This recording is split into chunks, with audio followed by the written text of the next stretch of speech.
Etong si Senator Christopher Bongo ay plano raw maghain ng resolusyon ukol naman sa pagpapaimbestiga dito sa issue ng war on drugs ng Duterte administration. Bukas din daw na dumalo doon sa Quad Committee hearings ng Kamara. Alamin natin ang kabuuan ng mga update ni Bombo J.C. Galvez. Planong maghain ni Senador Christopher Bongo ng resolusyon upang imbestigahan din ng Senado ang war on drugs ng Duterte administration. Ito'y upang magkaroon ng Senado ng parallel investigation sa gitna na rin na nagpapatuloy na Quad Committee hearing ng Kamara hinggil dito. Kung kakailanganin po para magkaroon tayo ng parallel investigation dito sa Senado para malaman po natin ang katotohanan, I'm very much willing na mag-file din po ng resolution para magkaroon po ng investigation rin po dito sa Senado para malaman natin kung ano lang yung totoo. Kung gusto niyo imbestigahan yung war on drugs, pwede nating pakinggan dito. Lalong-lalo na ang ating chairperson, si Senator Bato, is the chairperson of the Committee on Peace and Order. At siya po ay GPNP para malaman natin kung ano talagang totoo at ano po yung naidudulot nito at tulong nito sa ating mga kababayan. Nakatulong ba ito sa ating pamumuhay, ang war on drugs? Kung tahimik bang nakakauwi ang ating mga anak na hindi nasasaktan? Pinag-aaralan na rin ng legal team ni Go ang paghahain ng kaso laban kay retired police colonel at dating PCSO General Manager Roy Nagarma matapos idawit ang kanyang pangalan sa House Quad Committee. Sa isinumiting affidavit ni Garma, sinabi nitong inatasan ni dating Pangulong Duterte si Police Colonel Edelberto Leonardo na bumuo ng Special Task Force kaugnay ng kampanya kontra droga noon na umanay nagresulta sa extrajudicial killings. Matapos umano gumawa ng proposal ni Leonardo ay sinumit raw ito kay Duterte sa pamagitan ni Go.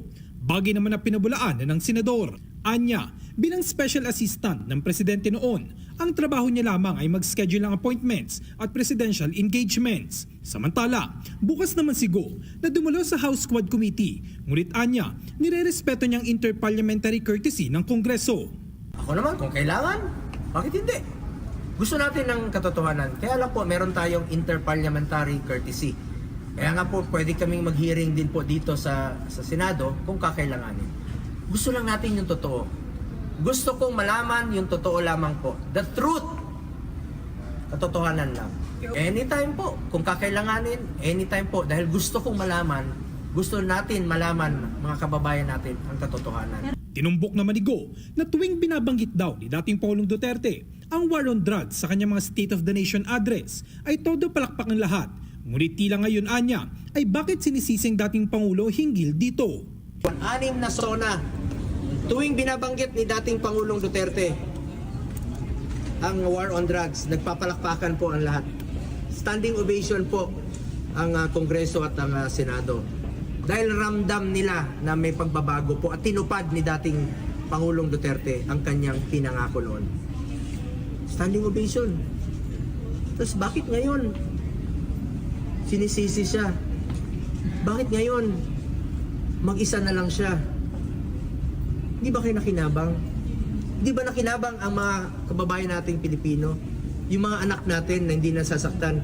Di ba importante sa atin ang buhay ng ating mga anak, ng ating mga pamilya? Nakinabang kayo ah. Nakinabang po ang Pilipino. Tinaya niya po ang kanyang buhay dito. Una nang nilinaw ni Go na walang reward system na iniimplementa noon kapalit ng buhay ng sinuman. Nakadidismayaan niya na inahaluan na ng politika ngayon ang mga investigasyon at binabaliwala na ang pagsisikap ng nakarang administrasyon na linisin ng bansa laban sa kriminalidad at droga. Para sa Bombo Network News, ako si Bombo J.C. Galvez nagulat para sa #1 and most trusted radio network in the country, Bombo Radio Philippines, Basta Radio. Bombo!